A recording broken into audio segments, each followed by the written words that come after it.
بسم الله الرحمن الرحيم toddobaadkan waxaan ugu weyn oo aan shacabka la wadaagayna in Soomaaliya ay u soo yeetay guul weyn markii golaha ammaanka ee qaramada midoobay ay naga qaadeen cunaqabatayntii hubka ee dalka saarneed tan iyo bishii January 1992 muddo dheer ay cunaqabatayntaasi na saarneed waxaana socday dadaalo badan oo ay Soomaaliya ku doonaysay in cunaqabatayntaasi la qaado maadaama ay caqabad ku ahayd dadaalada dawladda ku doonayso in ay dalka xasilooni iyo nabad waarta uga dhaliso dawladda federaalka ee Soomaaliya haatan jirta ayaa dadaaladii ugu dambeysay cunaqabataynta lagu qaaday xoojisay tan iyo sanadkii hore ugu dambeeyna dadaaladaasi waxay noqdeen kuwo miro dhal ah kowdii bishan December ee sanadkan ku jirna 2023 dawladda Soomaaliya waxay u mahad celinaysaa dhammaan xubnaha golaha ammaanka qaramada midoobay codkaasi muhiimka ah Soomaaliya u meelmariyay waxaana dawladda federaalka ee Soomaaliya sidoo kale ka go'an inay waajibaadkeeda si buuxda uga soo baxdo marka ay timaado maareynta iyo xakamaynta hubka si aanay gacmo qaldan u gelin in Soomaaliya laga qaado cunaqabataynta waxa la socda faa'iidooyin badan oo ay kamid yihiin kow la dagaalanka argagixisada iyo sugidda ammaanka Soomaaliya waxay la daaladhacaysay caqabado badan oo dhanka ammaanka ah oo ay kamid yihiin joogitaanka kooxaha xagjirka ah sida al-shabaab ee ku xiran shabakadaha argagixisada caalamiga ah sida al-qaacida dawladda Soomaaliya waxay u baahan tahay inay hesho hub iyo qalab casri ah si ay si hufan ula dagaalanto khatarahaasi oo ay u sugto ammaanka xuduudaheeda labo difaaca qaranka qaadista cunaqabataynta hubka waxay dawladda Soomaaliya u sahlaysaa inay dhisto iyo casriyeyso ciidamadeeda qalabka sida taas oo sare u qaadaysa awoodda ay u leedahay inay difaacdo madaxbannaanida iyo midnimada dhuleed ee dalka saddex dadaalka nabadda iyo xasilinta helitaanka hubka iyo qalabka ayaa muhiim u ah dawladda Soomaaliya si ay si hufan u gudato waajibaadkeeda sugidda amniga isla markaana ciidamada ADMIS ugala wareegto amniga guud ee dalka afar dhaqangelinta sharciga iyo xakamaynta xuduudaha waxa kale oo faa'iidooyinka qaadista ay cunaqabataynta ay la socoto kamid ah dawladda Soomaaliya inay u baahan tahay qaabkii ay ku qalabayn lahayd hay'adaheeda sharci fulinta si ay xuduudaheeda uga ilaaliso ka ganacsiga hubka sharci darrada ah argagixisada iyo khataraha kale ee caalamiga ah shan dawlad dhisidda iyo dawladnimada xoojinta awoodda dawladda Soomaaliya ee ku aadan sugidda amniga waxay laga maarmaan u tahay dadaalka ay ugu jirto hirgelinta maamul xasiloon bixinta adeegyada bulshada iyo horumarinta dhaqaalaha lix waxa ayna xusid mudan in golaha ammaanka ay sidoo kale meel mariyeen qaraar kale oo gaar ah cunaqabatayn dhanka hubka ah ku soo rogaya kooxaha argagixisada sida al-shabaab markaan qodobkaas ka gudubno xalay waxa dalka dib ugu soo laabtay madaxweynaha Jamhuuriyadda Federaalka ee Soomaaliya mudane Dr. Xasan Sheekh Maxamuud kadib markuu ka soo qayb galay shir madaxeedkii caalamiga ah ee qaramada midoobay isbeddelka cimilada adduunka kaas oo ka dhacay magaalada Dubai ee dalka Isutaga Imaaraadka Carabta khudbadu halkaasi madaxweynaha ka jeediyay shirkaas caalamiga ah ee COP28 waxa uu madaxweynaha ku soo bandhigay saameynta xooggan ee ka soo gaartay dadka iyo deegaanka Soomaaliyeed isbeddelka xooggan ee ku socda cimilada sidaad la socotaan Soomaaliya waxa ku dhuftay roobab iyo daadad ka dhashay El Niño in ka badan 100 qof ayaa la xaqiijiyay inay ku nafwaayeen dad gaaraya 2 milyan iyo barna waa ay saameeyeen waxa ayna jirta barakac aad u xooggan oo gaaraya ilaa iyo 1 milyan iyo bar oo qof dawladda waxay marka lagu baaqaysaa shacabka Soomaaliyeed inay garab istaagaan walaalahooda ay xaaladdan la soo diristay iyadoo dhanka kalena hay'adaha dawladda oo kaashanaya ururada caalamiga ay si xooliya u wadaan gurmadka loo fidinayo dadka ay masiibadan ku dhacday Soomaaliyeed waxaana si darro ah in weli ay socdaan fatahaadahaasi inkastoo dadaalo badan ay socdaan haddana waa qayb ka mid ah dhibaatooyinka cimilada adduunka isbeddelka ku dhacaya ay la timid oo El Niño ay ugu weyn tahay qodobka kale waxa ku saabsan yahay booqasho oo ra'iisul wasaaraha xukuumadda federaalka ee Soomaaliya mudane Xamza Cabdi Barre oo ku tagay magaalada Kismaayo ee dowlad goboleedka Jubbaland socdaalkaasi oo muddo dhowr maalmood qaatay waxa muhiimadiisu ahayd wasaarahana diiradda ku saaray kormeer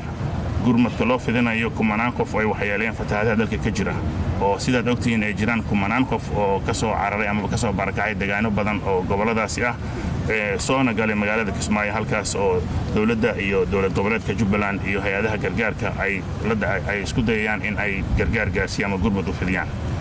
waxa kale oo wasaaraha uu markale cadeeyay in dawladda federaalka Soomaaliya ka go'an tahay in si buuxda loogu gurmado dadka ay masiibadan saameysay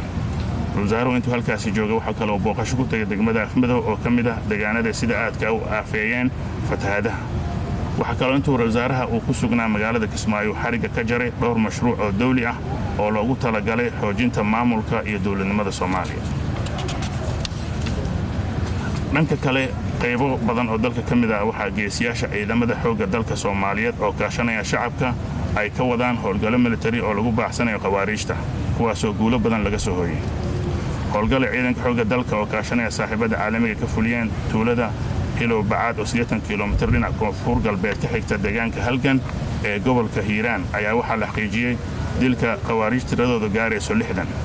waxaa kaloo ay howlgallo guulo leh ay ciidamada iyo shacabka ka fuliyeen gobolada Baay, Bakool, Galgaduud, Hiiraan iyo Shabeellaha Dhexe.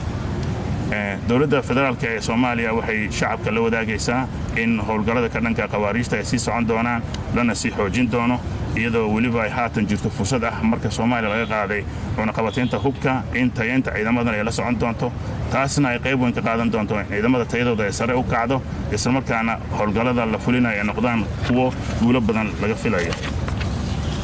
isla dhinaca arrimaha amniga bishan aynu ku jirno 12keeda waxaa magaalada New York ka dhacaya shir madaxeed caalami ah oo arrimaha amniga looga hadlayo oo Soomaaliya arrimaheed looga hadli doono oo ilaa 26 dal ay ka qayb gali doonaan lana filayo in Soomaaliya halkaasi go'aamo aad u wanaagsan dhinaca amnigeeda la xiriira ay ka soo baxaan gaar ahaan howlgallada socda iyo mustaqbalka amniga ee Soomaaliya ay sida ay noqonayaan qaybaha ciidamada ee Soomaaliya iyo howlgalladooda intaba. ugu dambeynna dowladda federaalka ee Soomaaliya waxay weli sii wadaa tallaabooyinka lagu xaqiijinayo amniga magaalada Muqdisho oo haatan muddo laga joogo sanad horumar weyn laga sameeyay sugidda amniga iyo xasiloonida magaalada caasimadda ah. waxaan u mahadcelinaynaa shacabka Soomaaliyeed oo mar walba taageero la garab taagan dowladda iyo ciidamada la'aantoodana aysan suuro gasheen horumarka wanaagsan ee laga sameeyay xoojinta xasiloonida caasimadda. waa mahadsantiin.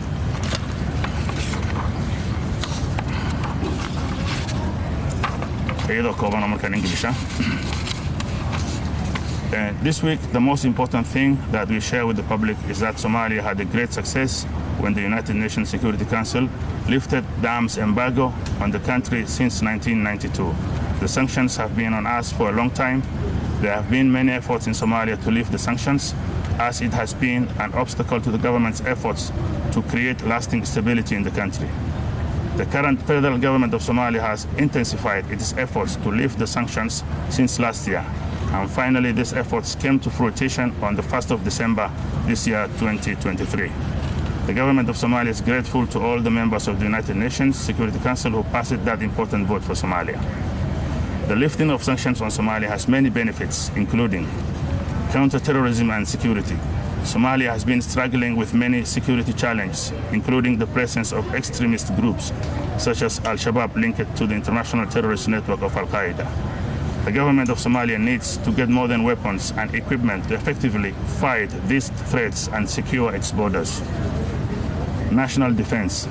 The lifting of the arms embargo will enable the Somali government to build and modernize its armed forces, enhancing its ability to defend the country's sovereignty and territorial integrity. 3. Efforts for peace and stabilization. The availability of weapons and equipment is important for the government of Somalia to effectively carry out its security duties and to take over the general security of the country from ATMIS forces. 4. Law enforcement and border control. The government of Somalia needs a way to equip its law enforcement agencies and to protect its borders from illegal arms trafficking, terrorism, and other international threats. 5. State building and governance. Strengthening the Somali government's capacity to provide security is essential to its efforts to establish stable governance, provide public services, and develop the economy. 6. It's also worth noting that the Security Council has also approved another special resolution that imposes arms sanctions on the courageous Al-Shabaab terrorists.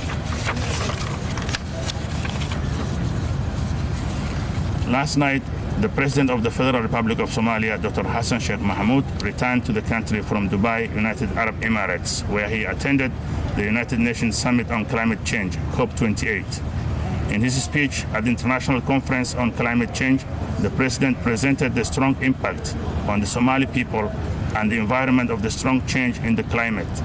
As you know, Somalia was hit by rains and floods caused by El Nino. More than 100 people lost their lives.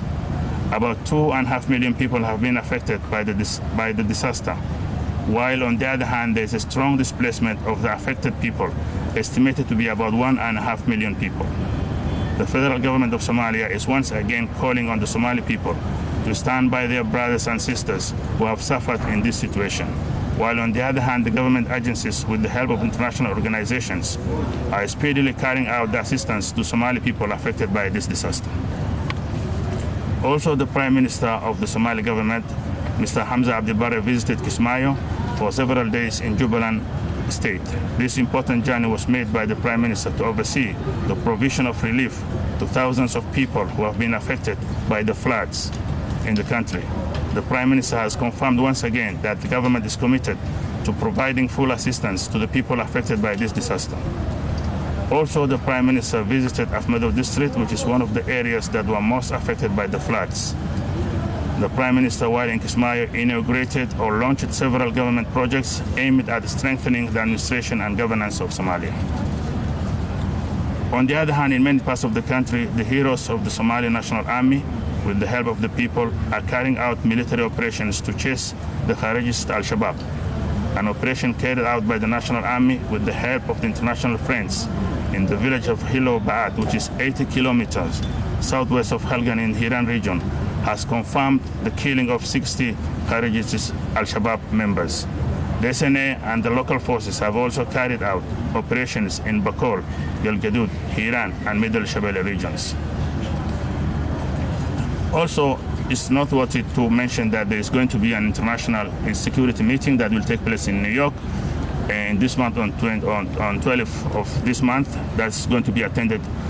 for about 26 countries are going to attend. It's going to be an international meeting that's going to provide support to the Somali security strategy. Finally, the federal government of Somalia is continuing to take measures to ensure the security of Mogadishu, and for a year now, great progress has been made in securing the security and stability of the capital city.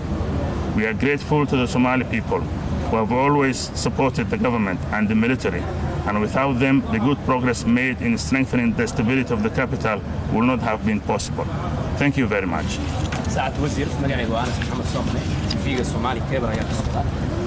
شركة جرائد وحاب جري من قبضتين تهوك اللي قاعدين دولة الصومالية حرب إنهم كويتيو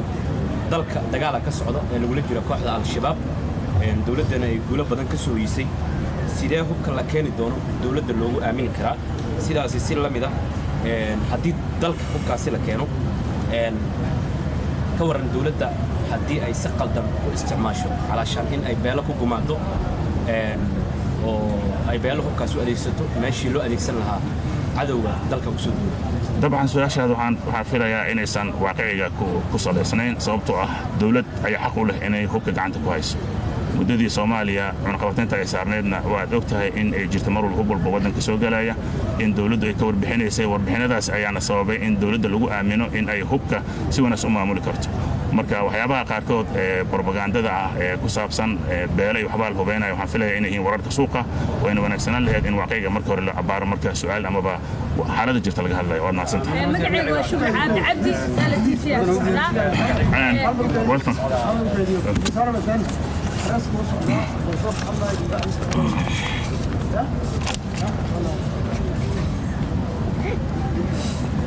You will ask me. Bismillahir Rahmanir Rahim. Assalamu alaikum wa rahmatullahi wa barakatuh. I'm delighted to join my brother, His Excellency Dawood Aweys, Minister of Information, Culture and Tourism today, to brief members of the press on the latest development in Somalia. As African Union, we are pleased to see Somalia's consistent and steady progress towards taking its place in the international community. The lifting of the 32 years long arms embargo on Somalia by the UN Security Council Resolution 2714 of 2023 on Friday, 1st December, is a demonstration of the trust the international community has placed in the people and government of Somalia. It is a accumulation of several years of sustained progress in Somalia's security reforms and serves as a recognition of Somalia's increasing readiness to take over security responsibilities from ATMIS and international forces. As we celebrate this momentous achievement, I'm reminded of the extensive international support for the lifting of the arms embargo on Somalia. You may recall that the international community from Mogadishu, through the Quartet and other fora, to our respective headquarters in Addis Ababa, New York, Brussels, and capitals advocated for this, as we collectively believe that the embargo was restricting the war against terrorism. So once again, I command the support of the Security Council member state, the European Union, the African Union Commission, African Union Peace Security Council, the A3, ATMIS, and the UK. More importantly, we believe that this decision would provide considerable opportunities for Somalia to acquire the requisite capabilities to further degrade and ultimately defeat Al-Shabaab and other armed opposition groups, and those adding safeguarding Somalia's sovereignty and integrity. I would like to highlight that SNA and ATMIS, for the last few weeks, they have been engaged to conduct jointly shaping and clearance operations against Al-Shabaab, mainly in the forest where Al-Shabaab they were heading themselves. With the embargo now lifted, I strongly believe that the international community will continue to assist Somalia to reinforce SSF capabilities throughout the transition process and beyond, in order to achieve lasting peace, security, and development in this lovely country. In line with today's theme, I would like to take this opportunity to celebrate an equally crucial milestone, which marks a historic step in Somalia's journey towards regional integration and socio-economic development. I therefore offer my profound and sincere congratulations to the government and the people of Somalia for recently joining the East African community. And on behalf of the African Union, I wish to reiterate our continued solidarity and applaud His Excellency President Hassan Sheikh Mohamud, the federal government, and the people of Somalia on the significant progress towards achieving the African Union's vision of an integrated, prosperous, and peaceful Africa. Last week, ATMIS, FJS, and UNSOS announced the resumption of the second phase of ATMIS troops withdrawal from Somalia, which will start and conclude by the end of this month. In compliance with the United Nations Security Council Resolution 2710 of 2023, we will draw 30,000 soldiers by handing over a total of 8 FOBs operating base to the Somali National Army. This step is crucial in the progression towards Somalia assuming full responsibility for its security. I want to confirm and reaffirm our unwavering commitment to the transition and drawdown process, ensuring we fulfill our mandate while also providing support for ongoing operations. We recognize the importance of balancing the drawdown with the need to maintain other vital operations, and our target is to exit Somalia, ATMIS to exit Somalia by the end of December 24. In response to the El Nino and this flooding, ATMIS has carried out comprehensive needs assessment to aid the federal government and various partners in their emergency relief initiatives. As part of these efforts, ATMIS forces have been actively distributing both food and non-food items to families impacted by the floods, with recent notable activities taking place in different federal member states. Additionally, in regions like Beltwin, Doble, and Afmado, our forces have played a significant role in evacuating families to safer locations. Working in collaboration with SSF, we are also committed to maintaining the security and safety of these affected communities. I would like to make an appeal to all stakeholders, including international partners, to extend their support to those affected by the recent floods, which have resulted in considerable property damage and tragic loss of life. We are looking forward to participating in the upcoming Somalia Security Conference in New York on 12 December of this month. ATMIS values this conference greatly for its crucial role in maintaining international support for Somalia's security and shaping its future post-ATMIS. We are committed to full participation and aim to make substantial contributions towards a secure and prosperous Somalia. The minister spoke 2 languages, I'll speak 2 languages. As Somalia just joined the East African community, nachukua hii fursa niseme hongera rais wa Somalia, hongera wananchi wa Somalia na mheshimiwa waziri. Manake najua hii ni achievement kubwa katika diplomasi ya nchi hii Somalia. Sasa najua kwamba Somalia ni nchi muhimu katika nchi za Kiarabu, ni nchi muhimu katika nchi za bara la Afrika, lakini leo inaonyesha kwamba ni nchi muhimu katika nchi za Afrika Mashariki. Na tunakumbuka kwamba Somalia zamani ilikuwa inasaidia nchi zingi za Afrika Kusini na Afrika Mashariki kupata uhuru. Alafu wamewasaidia katika mambo ya elimu, afya. Somalia tuna miaka karibu 30 wameenda kwenye vita, lakini leo wamejiamsha. Mambo yanaenda vizuri, tunaongea mambo ya demokrasi, tunaongea mambo ya human right, tunaongea mambo ya development katika hii nchi. Kwa hivyo tunaona kwamba hii ni milestone pia kwamba Somalia wameingia kwenye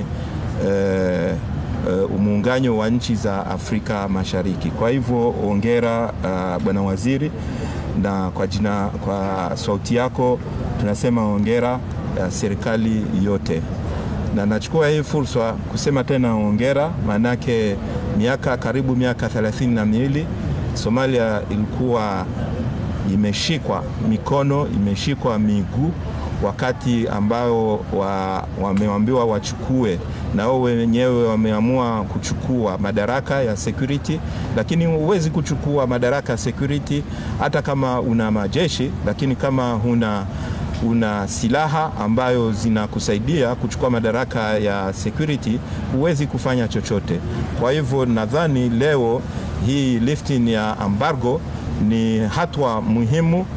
Somalia wamewin katika vita yao ya kuwana na Al-Shabaab na hawa mahawariji, na Afrika nzima najua wamefurahi, na African Union wanasimamia, watawasapoti leo, kesho na kesho kutwa. Once again, hongera mheshimiwa waziri, asanteni mahasini. وشكر عاد عبدي ورسالة كتبتنا وسيروا حقوا الدنيا الصومالي وحنا قرطين توكالة بقاضي سيدا أقول هذا واحدة على الشباب يدعو قرطين إسامات وضبط وكا صومالي يستقوا ماليشيا وسي وضن كيوسو كشين يسبوك حدي وضن كي لقى قاضي وحنا قرطين تبوكا ووضن كبوب سوق دلايو سيدا وحكمات دونتان إنكسا بوكا سوق دايرين وسأل شكوات مدى الواضح بس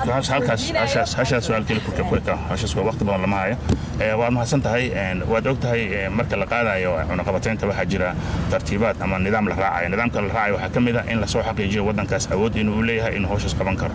Soomaaliya muddadii cunaqabateynta ay saarneed waxay la shaqeynaysay guddi qaramada midoobay ka socda oo arrimaha hubka la socda. taas ayaana keentay ugu dambeynta inay soo xaqiijiyaan in Soomaaliya awooddaas u leedahay ayna u dhisan tahay dhammaan imkaaniyaadka ay ku ilaalin lahayd hubka isla markaana ay gacanteeda ugu koobnaan lahayd. waad mahadsantahay. hal qof ugu dambeeya كلاش أمانك عاصمة سوها باقي كان ضبط السيدين لكن ما مين صدق الشعب كجار هان كان عصر الحين كعبنا عواقب أمور لأنه كذا الشيء الله يقول قاضي وحاله وأمر حد عصرين كان كاميرون كCCTV غلط تريد هذه سأقول لها إنها سبت أمانك كان عصر حدود إلى السوق محاك كل فتنة السوق أمر كاميرون كحيل حاسس إنه هو حيسن عواقب كذا شيء صوابين أي مرتهن تأي كان أصلي نفتكر صح maaha sida warka loo dhigayo dawladda ayada ayaa mas'uulka amniga magaaladan horumarka laga gaaray magaaladan dawladda iyo shacabka oo iskaashanaya ay ku timid go'aanka hadda soo baxayna dawladda waxay qayb ka tahay in lagu ilaaliyo shacabka waxa ugu horeeya dawladda ay maanka ku hayso amaba ay diiradda saarayso hawayaan in shacabka amnigooda la sugo saas darteed ayaan loo soo saaray amarkaasi waana la fulinayaa wixii caqabada ka yimaadana dawladda ayaa ka shaqaynaysa amar walba oo yimaadana way dhacdaa in caqabadii yar ay la kulmaan laakiin ugu dambeyntii wuxuu noqonayaa amar fulaya oo dawladdu ay markaas ku gaarayso hadafkii kale heedaan shacabka lagu ilaaliyo wasiir waa maasantahay hal su'aal rabo inaan ku weydiiyo shirka jirada waxa ku jira golaha ammaanka qaramada midoobay qaraar ay meel mariyeen oo al-shabaab aan qabateen lagu saaray al-shabaab hadda ma lahan meel u gaar ah oo kaga soo dego dadka shacabka ay qayb ka yihiin wadanka ay qayb ka joogaan oo qabateentaasi la saaray al-shabaab waxay soo kordhinaysaa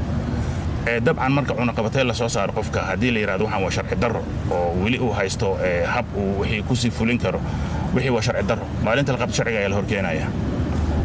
dawladda oo kaashanaysa beesha caalamka iyo weliba hay'adaha amniga iyo weliba maadaama qaraar qaramada midoobay uu jiro waxaa qasab ah in dawladaha caalamka oo dhan ay u hoggaansamaan gudaha Soomaaliya looga hoggaansamo caalamka diska looga hoggaansamo marka haddii sharcigaas uu jiro aad wax uga taraya in lagu xakameeyo shabaab dhaqdhaqaaqooda ugu dambeyn so maybe you can clarify and say, you know, the number of forces who are leaving in December 3,000, not 5,000, just to clarify. Yeah, you know that initially this mission, ATMIS, when it was established, we had 22,000 and we draw 3,000. We remain 19,000 and recently in June we withdraw 2,000. We are going to withdraw by December 3,000 and those 3,000 were supposed to be withdrawn by September. But